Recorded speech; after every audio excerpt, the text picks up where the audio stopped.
And before we get going, here's a word about our sponsors. SDHQ Motorsports is a powerhouse 30,000 square foot facility with 45 family members reporting for duty. This single owner, single location business is based out of Gilbert, Arizona. It can handle anything from a hot rod, daily driver, pre-runner, race vehicle, half-track or Kugelwagen, or just about any other project you need help with. Their skilled staff with hundreds of years of combined experience eats, sleeps, and breathes performance. So go check them out at sdhqmotorsports.com or check them out on Insta at sdhqmotorsports. The We Happy Few 506 podcast is brought to you in partnership with the Gettysburg Museum of History, home of the Major Dick Winters collection and the largest assortment of authentic Band of Brothers artifacts in the world. Visit the free museum at 219 Baltimore Street in Gettysburg, Pennsylvania, or at www.gettysburgmuseumofhistory.com, and on the YouTube channel, The History Underground, Facebook, Instagram, and Twitter. Well, hello and welcome along to another We Happy Few 506 podcast / The Nearly Men with my beautiful squinting host in Berlin, Doug Allen. How are you, Dougie boy? I'm very well, thank you, Matt. How are you doing? Fantastic. We have a wonderful guest this afternoon, evening, depending on where you are. A bit of a surprise from the world of athletics, Usain Bolt. Josh Bolt. I got that wrong. We're doing Usain another time. I did think you looked a bit different from your pictures, Josh. That's a terrible joke. I told you I had 3 kids before we came on. It's No, a it's proper fine. dad joke. Yeah, It's not fine. yeah. That's not fine. Feel free to edit that out. Josh, I was watching you last night in Masters of the Air. You played Pappy Lewis in the hit Apple TV show Masters of the Air, which we will get onto. We'll dive down into it. We've got Matt Mabe as well from the 100th Bomb Group.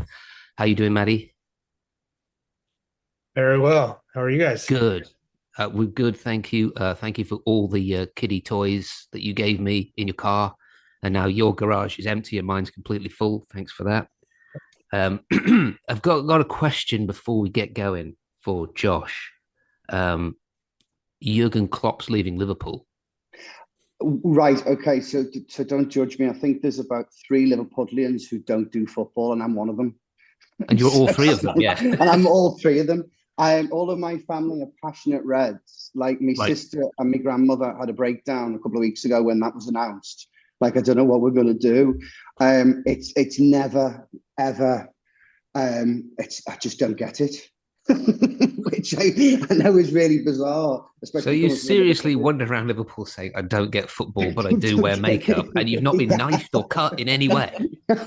No, exactly. No, my sister's a real tomboy. She used to play for the Liverpool girls. Oh, yeah. And I dress up and wear makeup for a living. I've just never, all my friends love it. But I always have done film and music instead. And even as I'm older, my mate took me, he's a season ticket holder, and he used to take me to Anfield. He took me 3 times, and 3 times I went, he got absolutely battered. So I was barred from going. I was as unlucky. Yeah, basically. So since Masters of the Air, are you less of a disappointment to your family? Yeah. Because of that. I had the exact same thing with my family when Band of Brothers came out. Finally, my dad, who was a colonel in the parachute regiment, finally he's calling me. He's just backtracking on what he said for like the last 15 years as well. Yeah.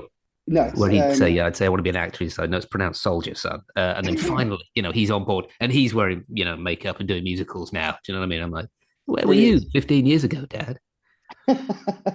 Brilliant. So yeah, no, thanks to Masters of the Air. Now they are speaking to me. But I'm sorry to not have a better answer about Jurgen. I just does nothing for me. Jurgen does nothing for you. Okay. Well, that was the first 15 minutes of the podcast I had planned. So I'm just gonna. This may be a truncated podcast, people. Just so you know. I will get on to Masters of the Air, Matt. I do want you here and all the rest of it. I do have some slightly flippant questions to start with. I was having a look at your IMDb, Josh, which is very impressive, by the way.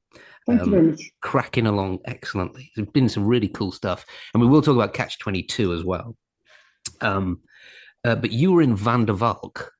You had a guest in Van der Valk. And I don't know.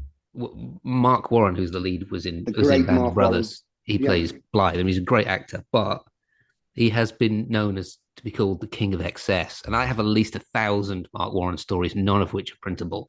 I'm just wondering if you have one that particularly sticks out for you. I know he's like zen and on the wagon and everything now. So Yeah, he. The whole reason I really wanted that job was to work with Mark Warren, because as an actor, I just think he's phenomenal. You know, not just Band of Brothers, but the volume of stuff he's done in the last 20, 30 years.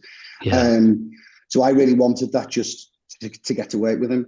And he was absolutely lovely. He's so zen and straight, and you know, he doesn't sort of very intense, very intense. But it was sort of that he nails that fine balance that I still try and do. That's so difficult. You know, that film acting that where it looks like you're doing absolutely nothing, and yet he's doing everything at the same time. So I had my first big scene with him, which is at the end, which isn't a spoiler because it's been out for like a year now. I kill everyone, and then we have a shootout on top of this like subway station in Amsterdam. And I'm like screaming and spitting and shouting and, you know, really going for it. And the camera's on him, and all he's got to say is, Gert, who's my character, he's basically like, you know, you need to put the gun down. And he literally is doing, it is like, you know, just doing. And it was like amazing to watch. But he was extremely supportive, really lovely. Sent me a lovely text at the end of it saying if I ever need anything to give him a shout, which was nice. But no, I have no crazy. I've heard things. Again, none of which are printable. none are printable. I mean, they're beyond not printable, yeah. But no, he was a really sweet, lovely. I think he's the exec producer on it as well now, so he has a lot of control over it. But I just had a lovely time. I had 3 weeks in Amsterdam and worked 4 days. It was great. Because when I heard there was a show that put Mark Warren in Amsterdam, I was like, oh, that's a bad idea. That's a bad idea.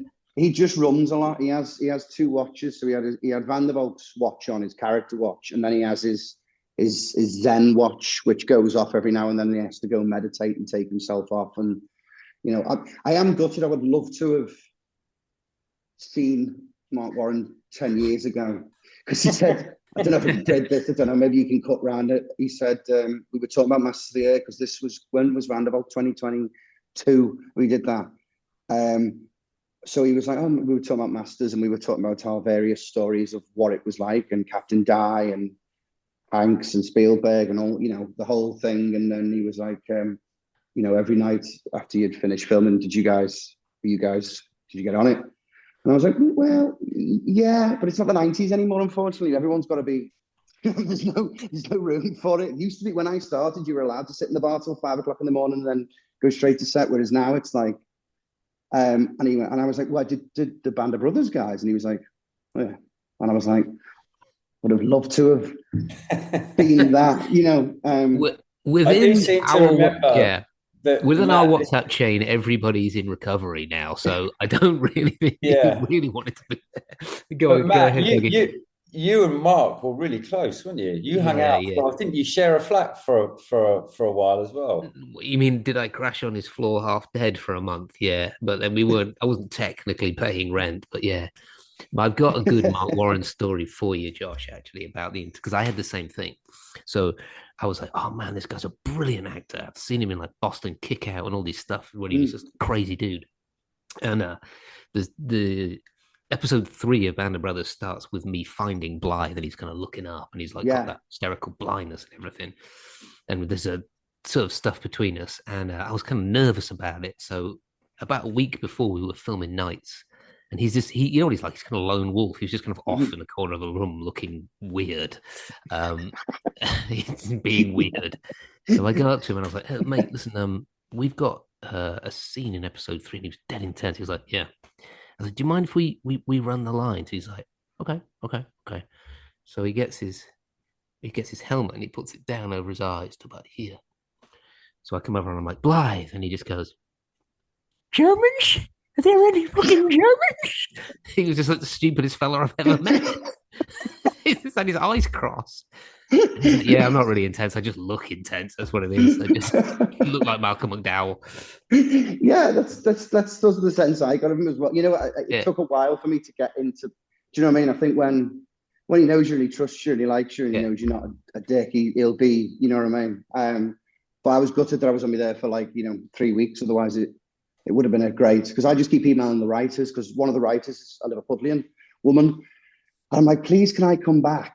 Please, can I just come back as a reformed character? Yeah, do you know what I mean? Can I help the police teams? You know what I mean? Somehow do something, because it was just a great, job. That is brilliant. That is, how old were you in Band of Brothers then? 25. Wow. God. I know. Forever young. What year was that shot? 2000. Wow. Bloody hell. Mental. Yeah. I know. I know. And yet we're still cracking on. I do have one story about Mark that he told me, that he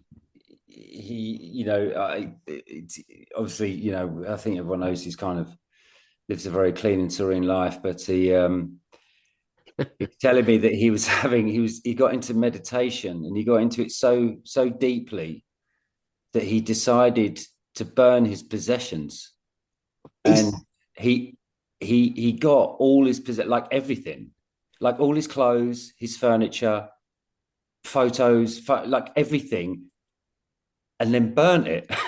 Burnt everything. He had burned everything out. And I said, but how did you feel about it? And he went, yeah, I regretted it. I was just like, it's like, yeah, okay. Yeah. But it was just something that he would do, you know what I mean? That sort of intensity. He's always kind of been like that, isn't he? He's a really interesting guy. I always love, occasionally, rarely when I bump into him or chat with him. He's great. Every so often I'll WhatsApp him and he'll just call me back straight away. Hello, mate, and he just goes off on. Yeah, he's great. Yeah. There's another. Sorry, we'll get to something serious in a minute. But there's another actor that was off the rails as well, that both me and Ducky know as well, that was on band, and he got to the point where he was living under a bridge because he went totally off the rails. And he was like, I was like, well, what was that like? He went, it's all right. All you need is a blanket and a really big knife in case anyone tries to steal your blanket. Is he okay now? Is he? He's fine now. He's absolutely fine. Yeah, he's got kids and he's doing great. He's doing great. Yeah. He pops on every now and again it's a crowd reprobate. I'm just wondering which one of us. Sorry, are you? Because I think you can tell that all of us guys from Band of Brothers, like, we all still know each other, and that's, for most of us, the biggest thing that we've got from it is our friendship. Do you feel that is happening with you guys? 1,000%, completely 1,000%. I'm just wondering which one of us is going to live under a bridge and burn all of our things. That's what I think it's going to happen in the next 10, 20 years. No, Doug, completely. My crew especially, because obviously it's such an overwhelming project. It's the biggest thing any of us have ever done. Certainly, as a load of 20-year-old guys, we're all at different points in our careers. Some guys were just starting out. Some guys have done, friends of mine who've been in the industry for 15 years, who've done bits and bobs. But obviously, the magnitude of what we were doing, let alone the importance of it being a real story and, doing a service to the real soldiers we were playing, the real guys. But at the same time, just the magnitude of Steven Spielberg, Tom Hanks, Apple TV, the budget, the scope of it.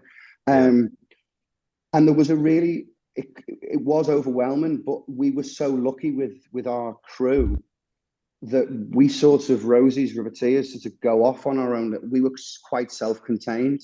So me, Nate, Ian and Dean, the four of us just basically did everything together, which was lovely. And now Ian I see every time I'm in London, because I'm back in Liverpool, but Ian I speak to most days. Dean, we all have a WhatsApp group still. Nate, obviously, who's Rosie, is completely on his massive journey now, quite rightly so. But he's, he dips it. I FaceTimed him the other night when Ep7 came out. And I hope that that's exactly what's happening with you guys. I feel like, for some of us, we'll be friends in the next 20 years. Hopefully. That's Yeah, good. it gets to the point where you just can't get rid of them, to be honest with you. Just show up to everything, and it's a good. I think this is a good point to start talking about your character. We'll talk about Rosie's Riveters, and we'll talk about the group and everything. I wonder if we can bring Matt Mabe in of the 100th Bomb Group, just to give us a short biog of Josh, of the guy that Josh played, Pappy, and feel free to tell the story as well with the bald spot as well, Matt, because otherwise I'm stealing that, and I think that was you told me. So I'll let Josh have that one. No, it's interesting. Like any of these crews, these guys were from all walks of life, all parts of the country. Lewis was from Texas. I was actually talking to Josh about this over Messenger a couple weeks ago. He worked in the lumber industry at a lumber yard before the war. It's funny. He has the name Pappy, but he was a year younger than Rosie was. But enlisted like a lot of these guys in 42, and these guys all came together and all hit it off, and much like you guys have a bond that hopefully will carry on, like these guys did as well. And I know Lewis was a big part of that in terms of staying connected with Rosie and some of the other guys that lived in Texas after the war. But he, as you saw in the series, he flew his 25 missions. I was curious, Josh, from your perspective, seeing photos of the real guys and like learning about some of their bio history, like what was it like to connect with the guys in that way? Oh, unbelievable! It was, yeah. It's that photo you sent the other day where it's like it was a meeting in the, and it was De Blasio, it was Milburn, Bailey, Lewis, Rosie, Robinson, and someone else, and it was all the guys together still, and we all do look quite similar, even though those were older gentlemen at that stage. You can sort of see it. Oh, Bailey looks a bit like Ian in 60 years' time, I imagine. Yeah, I just felt, as I say, so lucky that our crew was our crew. Do you know what I mean? That there was no one difficult in it. That there was, and a lot of that came from Nate. Hugely came from Nate, because it was his first job out of drama school. He graduated Juilliard in 2020 during COVID, and that was his first role. Was Rosie, his first proper screen role, which amazing thing for him to get. And we sort of had a word quite early on because he'd seen Catch 22 and he knew some of my work already, and he knew I was a bit more experienced on sets and the technical side of stuff. So he sort of said to me, "You're my co-pilot. I'll let you basically run with this. You rally the troops." Do you know what I mean? So that Nate could focus, which was really nice of him to do. So I sort of was entrusted with, okay, fellas, do you know what I mean? Let's keep things together. Let's have a laugh. Let's be serious. Let's go to the bar. Let's go for dinner. Which was quite nice and Nate to allow me to do that. wow. So I mean, I watched episode 7 last night. So Rosie's Riveters at that point have done 25 missions, which if that's the 25th mission is Yes, last night's episode. Yeah. You make it back. Matt, can you just talk us through what an unbelievable achievement that is, considering the casualty rates that were happening to the 100th Bomb Group at that time? I mean, that was to survive 25 missions in 43 was almost nothing short of a miracle. They finished in March 44, which was still an amazing accomplishment. But I mean, if you think about it, these guys flew during Black Week. They survived the Bremen mission that so many guys went down on. You saw they survived Munster. And there's a great quote by Lewis. He was interviewed for a book many years ago, and they asked him, what are your reflections on being the only crew that made it back from Munster? And he said, I'm still grateful for our deliverance.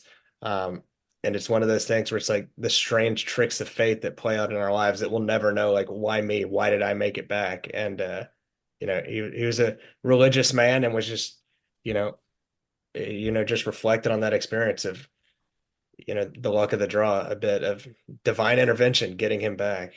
But it was an incredible in the feat. show. The fellow at the bar, whose name I don't know, I apologize. The officer at the bar says it's to do with how good a flyer he is. I've never seen anyone fly the B-17 like that. Like, how is he just trying to rally the new recruits by saying that, or how much of that is true? How good a pilot can you be to avoid flak and incoming planes and all sorts of stuff? Is there an element of just blind luck?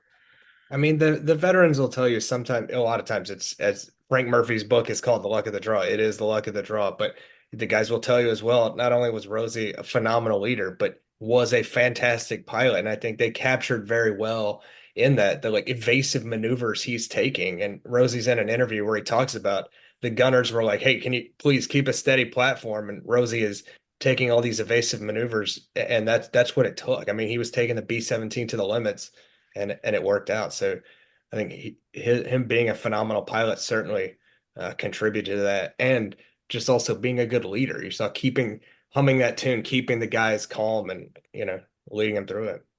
And how was it filming that, Josh? Is a lot of it CGI? Are you on a gimbal? Yeah, it was insane. It was what Matt said really about Rosie as well, is that Nate was that I can't speak highly enough of Nate in that all those maneuvers he did. I can't remember, Matt, you probably know it better than I do. The maneuver he did, there was a technical name for it where he sort of flew up and round. It was called like something dance. I can't remember what it was called. And Nate vigorously rehearsed that with the army guys who were helping us, the military advisors. He and the flight technicians. He really was, practiced that till he just knew it backwards. Filming all of that, the Munster mission especially took months because it's so. I think it's 17 minutes long is on screen, and it was new technology that I think the Mandalorian had used, the Disney Star Wars thing had used, but we were sort of the first, because they did like a little bit in it, whereas a lot of the show is what the missions, the fly missions. And that it was built on a gimbal, so they were built to sort of scale. All 360 around us, it wasn't green screen, it was like a computer. So there's like 10,000 Macs running at once. There are planes coming at you. It's all filmed. It's all on this complete 360 view where there's a plane here. So you really do. It was like being in a video game. It was insane. But obviously, when you go up in that cockpit, me and Nate would be, in the pilot and co-pilot seat, we were up there for 5-6 hours sometimes because it was like such a faff, especially with all the gear on, the Mae West, the parachute, the flying jacket. When you're up in that cockpit, it was like a full day of just you're in there, because to move the camera an inch to get everyone out and then again, it was such a faff.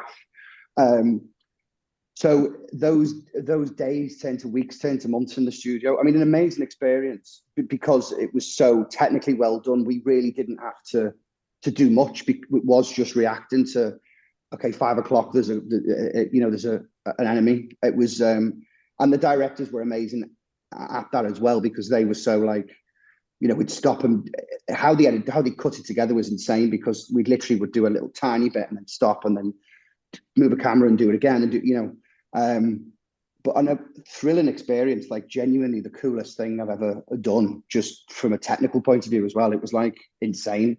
And I think it really did. I think it's worked quite well on screen. So when you're up in the cockpit and you've got all your gear on and you've been made up and you're sort of up in the gimbal, are you kind of stuck there? Yeah, basically. So it was the height of summer as well. Yeah. So it was the height of like June, July, August. So it was really hot in 2021. And obviously you've got the full, because the amazing costume designer, Colleen Atwood, was quite insistent that we have absolutely every detail on. So you have the full uniform, officer's uniform on, then the flight suit, then the jacket, then the Mae West, then the parachute, the hat, the breathing apparatus, the goggles. So you are literally just like, I don't know how those guys did it, physically could move, let alone fly a plane, because the amount of gear they had on was insane. And then was the best invention of any costume woman's come up with were these cooling packs. So it was like a suit that went on underneath all this, just on your bare chest. And then you hook it into a little ice cool bag of water, and that would just bring water around you all. Because in the end, it was like, one of the guys literally had a panic attack on our crew. One of the guy who played de Blasio, who was the machine gunner, because he's 6'3", and he had all the gear on. He crawls into this, little space with his machine gun, and it was so hot, and they had to bail him out because he just couldn't. He was just full on panicking because it was that hot. I was going to point out that they were, thousands of feet up in the air with the doors open. You're in the studio. So that was the challenge as well. Is like, the guy directs me like, "Hey guys, you need to remember, exactly. You are 50,000 feet above the air. You're not in a studio in London in the height of summer." So those cooling packs were a godsend, because it really was like, not that I'm in any way comparing what we had to go through to what the real guys had to go through.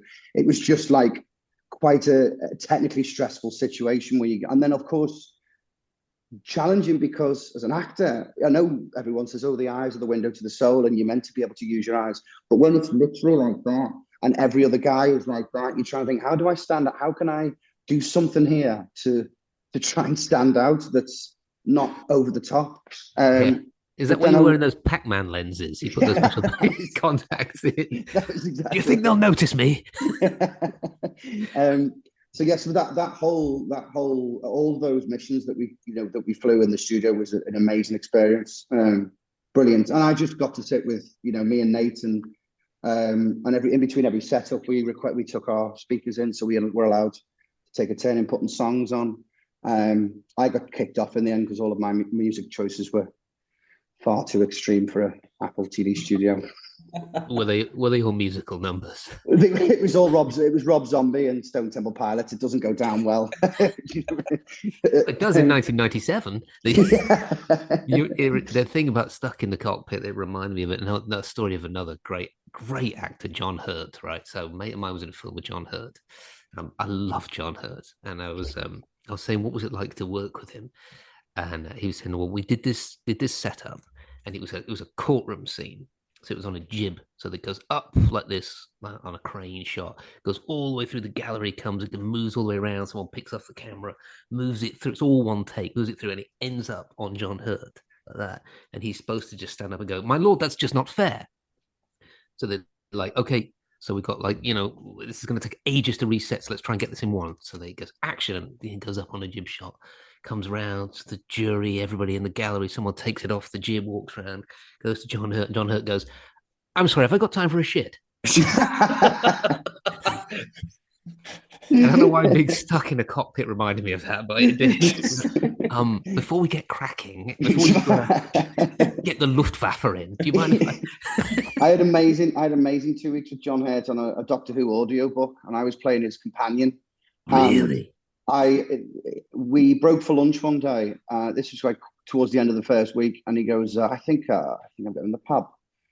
And I went, "He said, would you like to come?" And I was 21 or something, and obviously I was like, "I can't." "Yes, I do, but I can't." So we go to the pub. He drank a bottle of white wine in about 45 minutes over his lunch. I think I had one shandy. We go back to the studio, and he is quite, he's a little bit inebriated. And we go back into the studio, and he puts his cans on, and obviously Doctor Who is. I love Doctor Who, but some of the dialogue is quite nonsensical. It's all the Sontarans and the moon is crashing, and he's John Hurt. He's the best of the best. But he sat there with his cans on, a little bit white wine drunk, and the Sontarans and fuck it.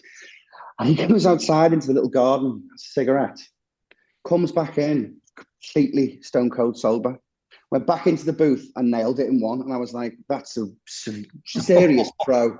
Do you know what I mean? Like, that's experience. That's the John Hurt way. that's the John Hurt way.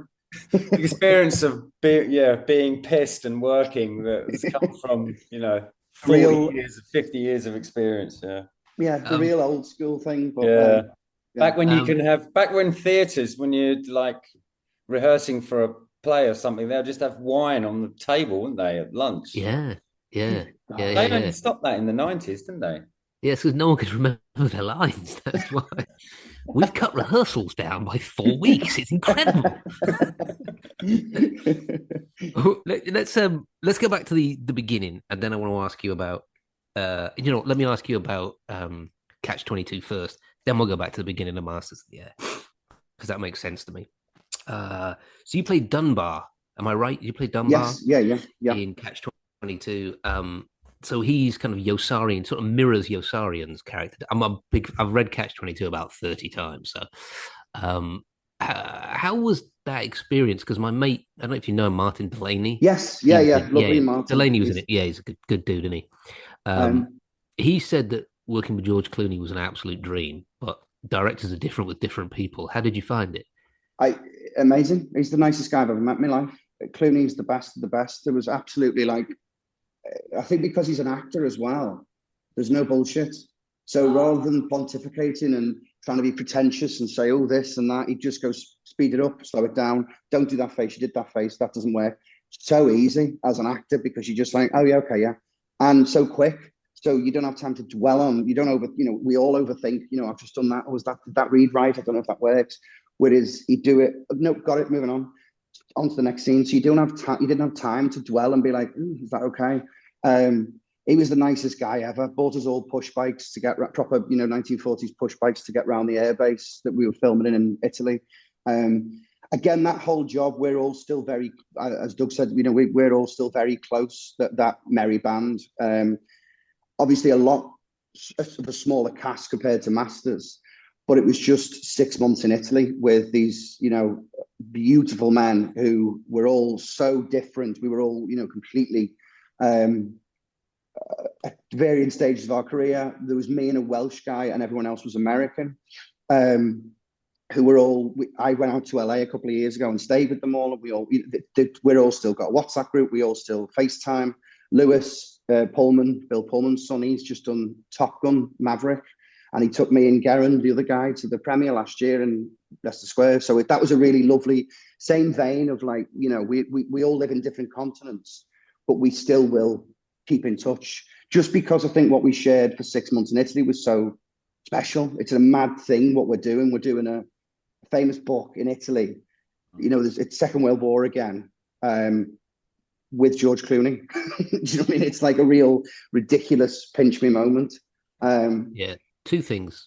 I really want to punch George Clooney in the face now. I was hoping he was a dick. Man, couldn't at least be a dick. And the other, do you think, was there any crossover when you auditioned for Masters of the Air, which I'm going to come on to now? Great segue. Did it help that you were in Catch-22? Were you able to show footage and be like, I kind of look groovy in this gear, man? The costume designer Jenny allowed me to keep my A3, the leather, not the shearling one. The I think that's the right term. Is it the A3 one, just the leather one? So I did my self-tape in that, which was great, which sort of kind of helped for Masters because I already had the jacket. Which was, and plus the nice thing was as well, I still had a little bit of memory of the feathering on the planes and kind of knew where, because we had such a rigorous process of pre-production of, learning the planes. And some of it was still there from Catch 4 or 5 years on. Oh, that's the feather, that's the thing, that's the button there. Eject button, sorry. Wrong button. Catch was an amazing experience. It was brilliant. It was, as I say, it was this very same vein of Masters with a lovely group of lads. Again, because George Clooney's at the helm, there was no room for arseholes. There was quite early on to the guys struggling for, the sort of macho thing. And it just was immediately squashed because it's like, we're in Italy, we're in Sardinia. And then we went to Rome. Like George Clooney's taking us out for dinner. There's absolutely nothing to be upset about here. And Chris Abbott, who played Yossarian, was again led from the front and was just brilliant, phenomenal actor, phenomenal human being. Love him. So I took the jacket. Jenny Egan sent me the jacket, which I used for my self-tape for Masters. Which I don't know if it helped. I don't know if I think the casting directors sort of said to Apple, did show a little bit of Catch to Apple to be like, he's done this before. But that whole, I don't know if that's where you want to start with, Matt, that whole audition process for Masters was insane. It was a real like uphill battle.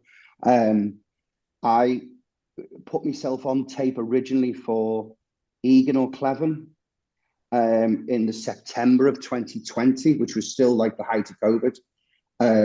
Put myself on tape and was like, I'm never going to get this. They're going to cast a tall, handsome American. And I was right. They probably cast the tallest, handsomest American they could. But I was like, do you know what though? Same as Catch-22. If I can do a good enough tape and somehow fit in here as there's, they need someone somewhere to, for a good role. Maybe they'll come back to me. So it went quiet, and then January 21, they started the process of looking for. They cast Cleven and Egan and Crosby and Rosie, and then that process started of casting those supporting guys, which just went on and on for about 5 months. And I was, again, it was the time, because it's so top secret, because it's Apple, the scenes we got sent were like, literally one of the tapes I did was over there, sir. That was it. And it was like, you know what I mean? Like, that was one of the scenes I did for it. And then they came back again and said, could you do this other line, which was 5 o'clock high. Yes, sir. That was another. It was just like, because they didn't want to send anything, because, I guess for security reasons, and because there were so many guys auditioning for it. But yeah, it was just before my 27th birthday, the day before my 27th birthday, both my agents like FaceTime me. And I was like, oh, this is weird.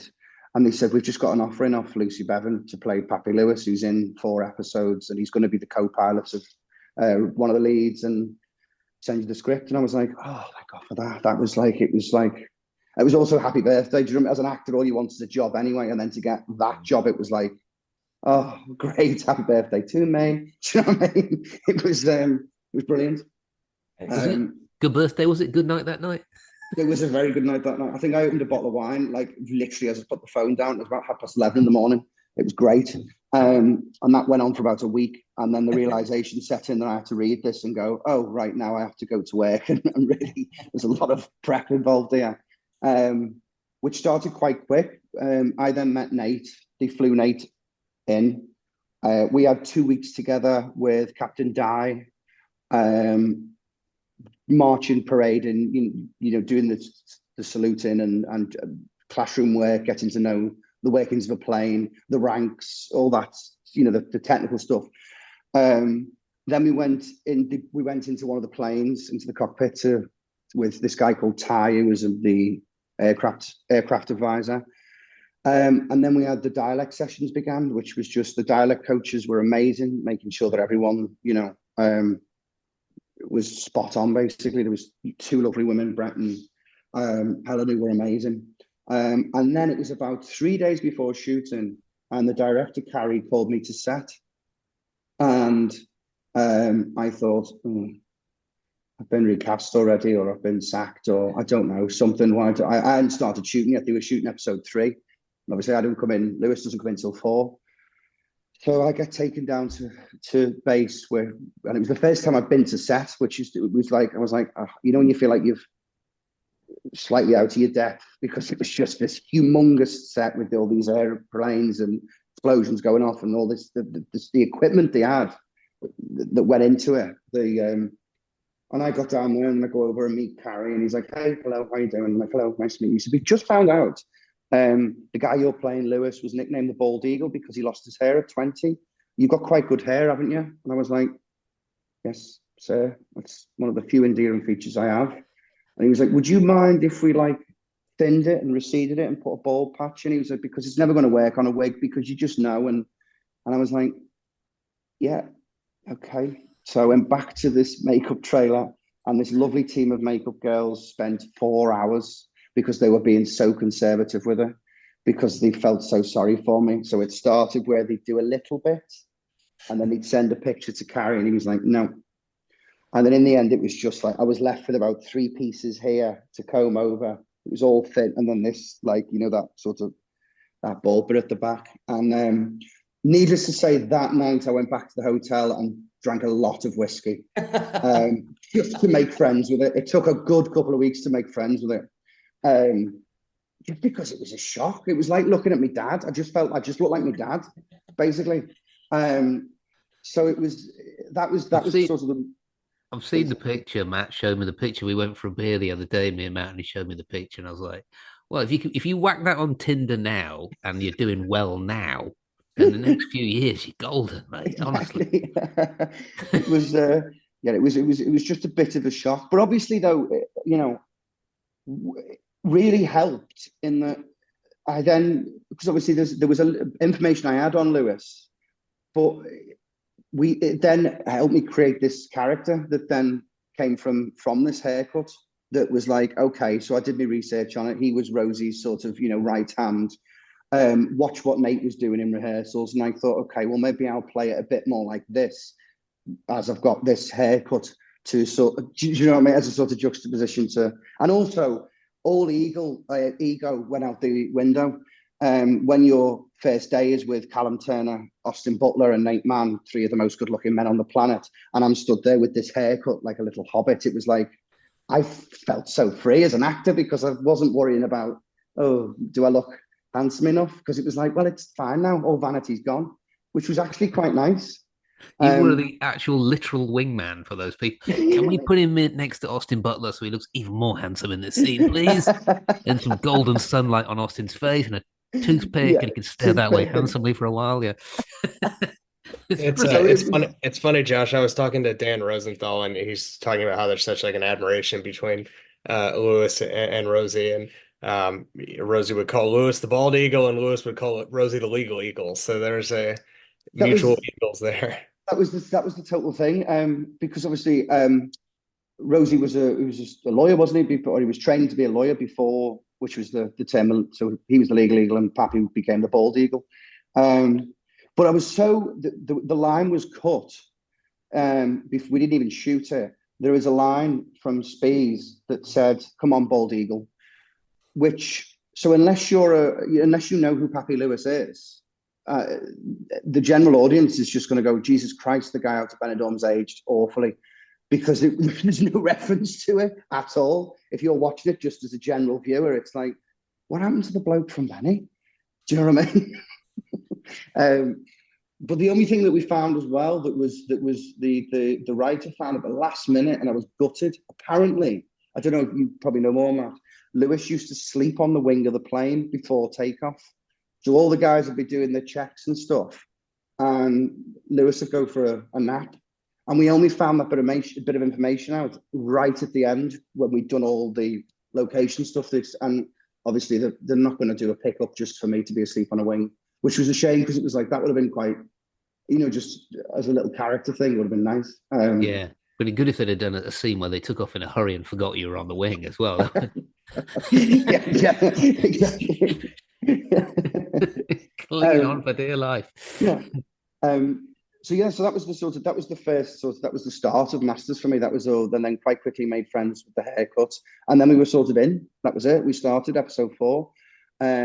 Luckily, I'd had that time with Nate, and then we've made really good friends with Laurie Davidson and Tim Preston, who played Spees, and I've forgotten his name. The other guy, Laurie Davidson, played in that first scene. We all come into it in episode 4, and the 4 of us were getting on really well.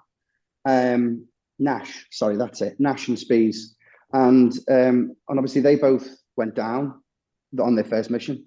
So we were all a bit like gutted because it was like, oh, me and Tim and Laurie and Nate, we had a lovely little thing going on the first few weeks, and then they were gone. And then we went on to episode 5, and then that's when the Riveters came into it, which was Ian, Dean, and those guys, which was then like, oh, brilliant. We were all, we quite quickly then became mates.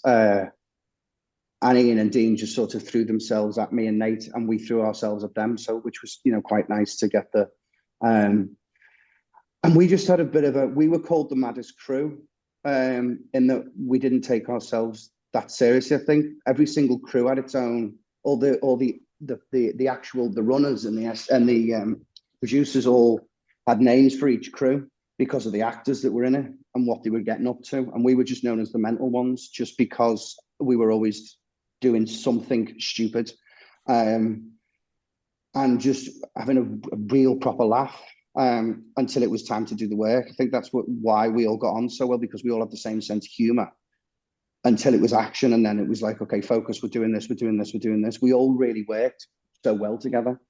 Yeah. There's we had him on actually. Paul Sanchez. There's a great documentary on the making of Platoon, which was filmed almost entirely, I believe, chronologically. Oh, wow. So these guys have all got on really, really well. They were the first of like Dale Dye's mad, our goddamn boot camp, where they were just taken into like the jungle for a month and just eating dead bison and mad stuff. Yeah. They totally overshot that boot camp and then they scaled it back because people were dying. But I forget who it is, John McKinley, someone like that, was saying that by the end, when the guys were dying off because they got together so well, that they'd get together at the bar and then they'd be like, right, I have to go home tomorrow because I just got killed. And the other groups were really upset with them, like, if you're gonna go, just go. Do you know what I mean? Like they were actually losing friends. It was kind of really weird. It felt like that on Masters, that at the start of that block 1 in episode 1 there was about 250 guys, and by the end I finished in the December at the end of episode 7, and there was literally about 40 of the original guys there from April, from the first boot camp, which was quite, it was bizarre. It really was like, oh, that guy, he's gone. I wanted to say goodbye to him. I had it's never happened to me on a set before. I don't know. I had a full breakdown when I wrapped. Never happened to me in 15 years, where I've literally wept. As soon as I got out the plane, we did the last shot, which was the last thing I filmed, was the end of episode 7 when Rosie buzzes the tower. And there's a shot inside the plane of him saying, "Come on, Pappy, what do you think of that? We've done the 25 missions." And I'm like, oh my God, we did it. That was the last thing I shot. And then I got off the plane. I just wouldn't let go of Nate. It was bizarre. It really was. Never happened before on a job. But I literally was just cried my eyes out. It was like, I think just because of the length of time we were together as well. It was nearly a full year. The whole of 2021 was Masters of the Year. Yeah, bizarre. Yeah. That's why me and Doug are still friends. It was like 25 years ago. At one point, we'll let go and stop annoying one another. Masters itself is doing great. It's kicking ass, taking names, huge show. You're on the side of buses and open up your iPad and there it is. So, as a Liverpudlian, how do you get out of buying the rounds at the beers now? Because everyone assumably thinks that you're really rich when you're probably not, because they don't pay very much these shows. No. So how are you getting out of buying the rounds now? I asked the same question to Bailey Brook. He just said, I just avoid going to the pub now. Yeah. Yeah, I just drink at home. It's much cheaper. No, all the money I did get from Masters, half of it went to HMRC. And the other half went on rent, and that was it. And suddenly, after at the end of that year, I thought, oh, we're all right. And then you pay your tax bill, you pay your rent, you book a holiday, and you suddenly go, I'm literally back to square one. Do you know what I mean? No, that's why you should become an actor, fellas. Honest to God. Yeah, no, it's easy to drink. Well, my whole thing on this is, I like gin, so you buy a bottle of gin and a mixer, and it's like £20 for a single gin in town now. You'd have to listen to crap music. So I'd rather sit in the comfort of my home with my own measurement and YouTube, where I can listen to Queens of the Stone Age without, being disturbed. Are you actually 54? Yeah. This is what my girlfriend keeps saying to me. She's like, "Why are you senile? Like, what is going on?" Is there someone that looks after you?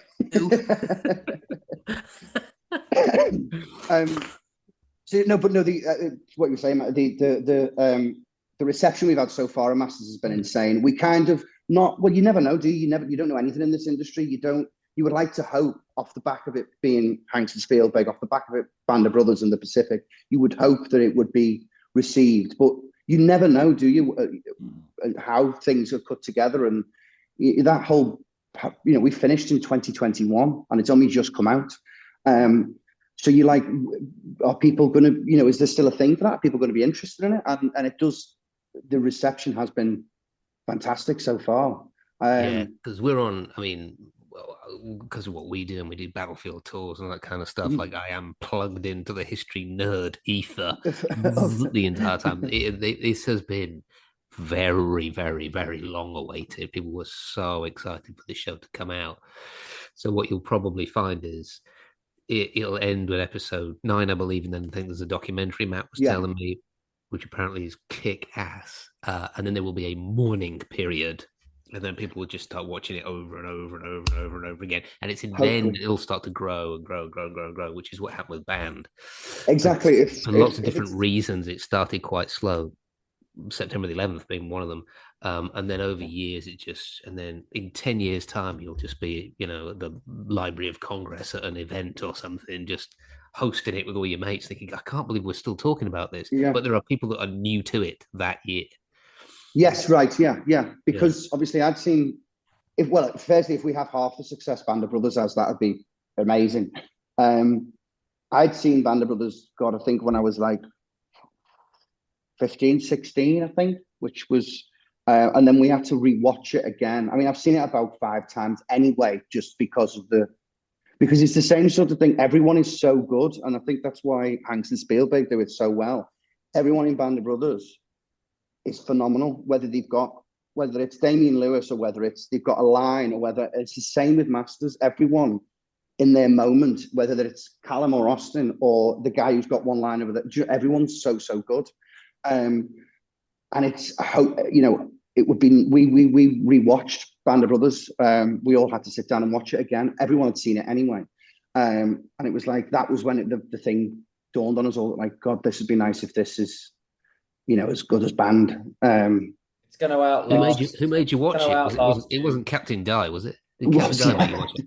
Yeah, watch out for Colonel Singh, people. He's the best goddamn thing in it.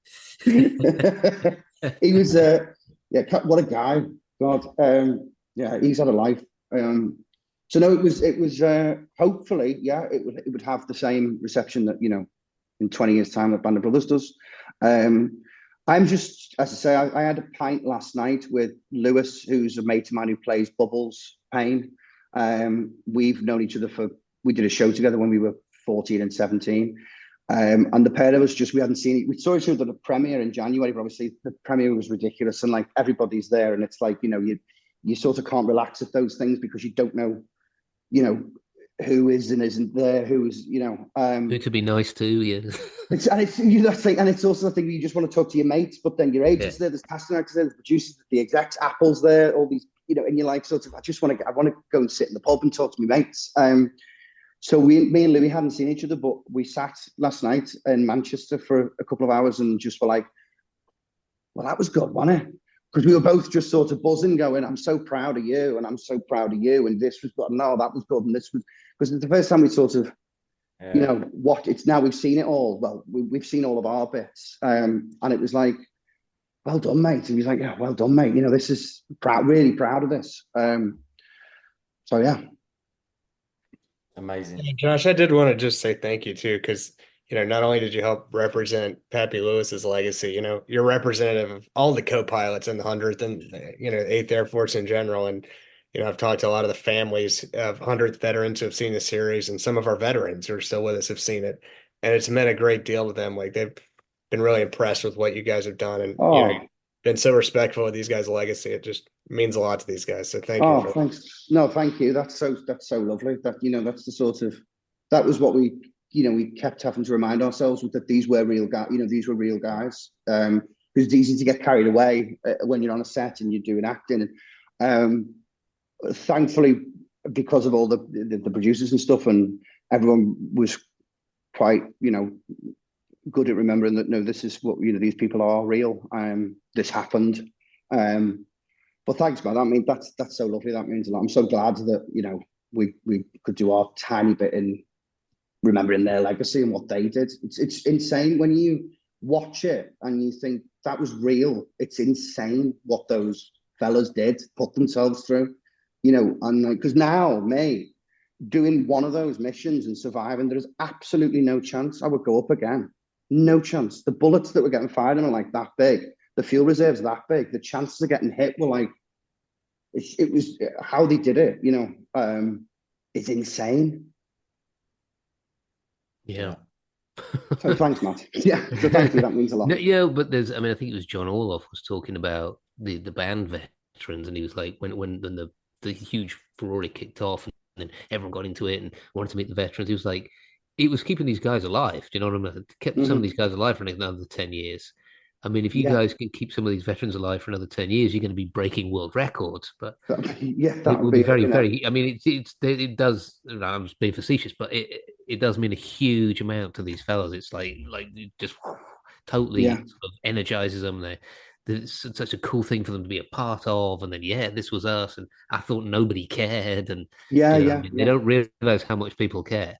Yeah, totally. I think it's more relevant now as well than ever, considering what's going on in the world. It's like, how have people not learned? Do you know what I mean from all this? It's insane. So yeah, but no, it was the best. It was the best experience so far in my career. You know what I mean? It was the best. I had the best time. There was, it was, as I say, the probably the most challenging thing was the plane stuff. And then even the little things, thank God for Dale died, because, you'd even be stood there one day where you'd just put your hand in your pocket and it was, get your hands out your fucking pockets, son. And you're like, hey, yeah, of course you have to, you're always, at attention. You always have to remember to take your hat off. It was, which was really good, because it does constantly keep you in the mindset of, we're soldiers. Do you know what I mean? We are like, some of the guys took it too far with the accent. A lot of people stayed in character. We did at the start, and then it was like, it's some people's method work that way. I'm not confident enough to stay in character, because if I'm doing it wrong, the accent, I don't want to commit to doing that wrong when I'm offset. I'd rather have the dialect coach go, no, say it again. Also, sometimes when you're wandering around Tesco Metro in a pair of flip-flops on a Sunday, it's hard to be in character for World War II bomber pilot. You just come off mental. Yeah, that's what I mean. You can't sort of, there has to be, I'm just not confident enough to do that. The guys that did do that did it very well, and I take my hat off to them. That whole process terrifies me. So, yeah. Yeah. So we've had you for almost an hour, which thank you so much for coming on. Thanks so much for having me, James. We have one more question, though, which I always ask everybody, because we subtitled this podcast "The Nearly Men." So, is there something in your life or career that you could nearly? He's coming on the tour. Oh yeah. The other thing, Josh, is we're going to do a Masters of the Air tour in September. Fab. And Bailey's coming on it, and if you want to come on, hit us off camera. Obviously, that'd be lovely. Yeah, paid for and everything. We'll pay you for coming. It's a proper gig, but if we can get you there as well, that would be great. That'd be lovely. Yeah, that'd be really good. And it's in England, so you're not flying out all the. We're doing East Anglia and all those. It'll be really cool. Oh, nice. Sorry, the producer made me do that. Right, bit of plug in. So, is there something that you could have been that you didn't end up being? Dougie could have been both a fireman, a carpenter. He was a stripper for a while, but that didn't go too well. So, is there something that maybe you trained to be weirdly off the cuff? Obviously not a footballer, as you don't know anything about football. No, I've always been an actor. My thing is, my running joke that my friends have with me is I've never worked a day in my life. I've been very fortunate. And yet the HMRC takes half your money. It doesn't seem fair. Do you know what I mean? I started when I was 12, and I've been very, very fortunate, very, very lucky to have managed to live off being an actor, which I know is very lucky, because we all know how, Well, hang on, so there's a message from your dad's just come in. That's not true. I gave him £600 for his rent. Yeah, there's 1,000 parts that were nearly made. Do you know what I mean? That were there were things that you go, oh God, imagine that. But which is the most memorable ones of the nearly parts did you get then, or wish that you'd really got? Have you had? I'm sure you've had one where you've gone, I'm really, really wanted that and didn't get it, or Stranger Things, to play the oldest son, who was a British, I can't remember his name, Charlie Heaton. I'm really sorry, Josh, to tell you this, but I did his audition. And I called up. No, this is not a lie. This is a great really. There is a place on Coptic Street in Soho. There's a self-tape studio, And I was kind of working with a guy that owned it because I was just helping him do self-tapes. And he called me up and he said, I've got this kid coming in tomorrow and I can't be bothered to do it or something. Do you mind reading in for him? So this shambling kid comes in and he's got this agent who is tweaked out of his mind, like talking. And I was like, we go into this room and I was like, who is that guy? And he's like, oh, it's my agent. And I was like, are you all right with him? He's like, yeah, he's all right. He's got me this. So I put the camera on him and he reads for a Scottish indie film. And I was like, bloody hell, this kid's good. And then he reads for Stranger Things straight afterwards. And I was like, I went out and I called my then agent, which is also Doug's agent now. And I was like, there is a kid in here who is freaking fantastic. And he's not happy with his agent. You have to sign him. His name's Charlie Heaton. That was the audition for Stranger Things. And she didn't listen to me. And then she called me later, like months later, was like, you were right. That guy's absolutely brilliant.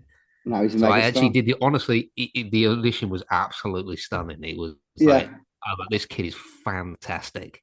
So, oh my God. No, fairness to him, he's brilliant. Yeah, but yeah, I went through an absolute rigmarole for that part. I had so many recalls and tapes, and it was like, so nearly there. And then they were like, we've got a favourite now. And it was him. And I was like, and then I didn't watch Stranger Things for about 2 years after it came out because I was so like, you know what I mean? And then it's now the biggest show one of the biggest shows in the world. But I have since watched it, and everyone is phenomenal, and he is really phenomenal, and he's a really nice guy. So fair play. He was a really nice kid. But that was that was the nearly part where I was like, oh God, that would have been fantastic. But then I wouldn't have done Masters of the Air because I would have been signed up to do Stranger Things. So where are you now, Charlie Heaton? Yeah, exactly. Not Masters Charlie, of the Air. Not on this podcast. That's where you're not. All right. Thank you so much, Josh. It's been really, really cool having you on, mate. Thanks so much. And we'll email you about the tour, man. Yes, please do. That'd be great. Actually, that sounds really exciting. It's a proper gig, yeah. That'd be lovely. So nice to meet you all. Thank you so much. Yeah, you too, man. Thank you very much. Thanks, Josh. God bless. See you soon. Right. Take care, guys. Cheers, buddy. Thank you. Cheers. Bye, guys. Cheers.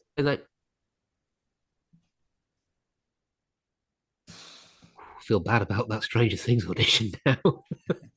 I can't believe I was the guy that read and it was like, you got to sign this kid. He's absolutely brilliant. You told me that story, and it's like, the right man got the job. But the thing is that Josh has been the right man for many jobs as well. So they're doing unbelievable. He's doing exceptionally well, isn't he? He is doing really. He's a really lovely guy. Yeah, really nice guy. I hope it continues for him. Yeah. Just make sure if he's back in that show, make sure Mark Warren doesn't fall off the wagon anywhere near you. Otherwise, you're in trouble. Any road up, as they say. It's been an hour. I've got to take my son to rugby practice. So we will be recording again probably at the weekend. And until that moment, thank you very much for listening. Thanks to everybody. Thanks to our Patreons. If you haven't signed up to Patreon yet and you'd like to support the pod, we appreciate it very much. There is a link on the website. Go ahead and do that. Thank you very much. And you'll get a shout out here. Other than that, thank you so much. And we will speak to you soon. See you later. Thanks for listening. Thanks, fellas.